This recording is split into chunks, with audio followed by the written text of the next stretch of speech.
بسم اللہ الرحمن الرحیم۔ السلام علیکم ورحمۃ اللہ وبرکاتہ۔ دنیا کا طالب حضرت جنید بغدادی مکہ معظمہ میں قیام فرما تھے کہ عجمیوں کی ایک جماعت آئی اور آپ کے گرد حلقہ بنا کر بیٹھ گئی۔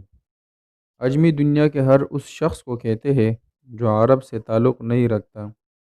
یہ عجمی لوگ حضرت جنید بغدادی سے مذہبی مسائل پر گفتگو کر رہے تھے۔ اچانک ایک شخص آیا اور حلقہ توڑ کر آگے بڑھا۔ پھر وہ حضرت جنید بغدادی کے قریب پہنچ کر کھڑا ہو گیا اور اس نے ایک تیلی آپ کے سامنے رکھ دی۔ حضرت جنید بغدادی نے حیرت سے تیلی کی طرف دیکھا اور شخص سے پوچھا، یہ کیا ہے؟ اس شخص نے نہایت عقیدت مندانہ لہجے میں عرض کیا کہ اس میں 500 دینار ہے اور میری شدید خواہش ہے کہ آپ انہیں اپنے مبارک ہاتھوں سے فقراء میں تقسیم کر دیں۔ تو حضرت جنید بغدادی نے فرمایا، یہ کام تو تم خود بھی انجام دے سکتے ہو۔ جواباً اجنبی شخص نے کہا، دراصل میں نہیں جانتا کہ مستحق لوگ کون کون ہیں۔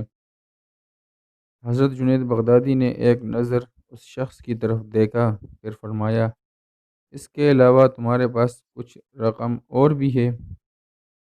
اجنبی شخص نے کہا، جی ہاں، خدا کا دیا بہت کچھ ہے۔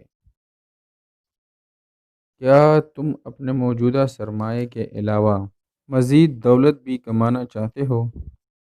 حضرت جنید بغدادی نے پوچھا۔ تو جواباً اجنبی شخص نے کہا، یہی رسم دنیا ہے کہ انسان اپنے کاروبار کے فروغ کے لیے دن رات کوشش کرتا رہتا ہے۔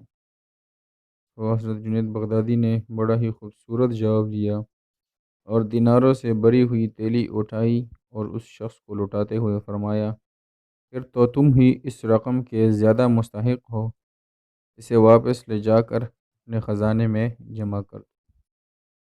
یہ تھی اولیاء کرام کے نظر میں دنیا کی حقیقت۔ والسلام۔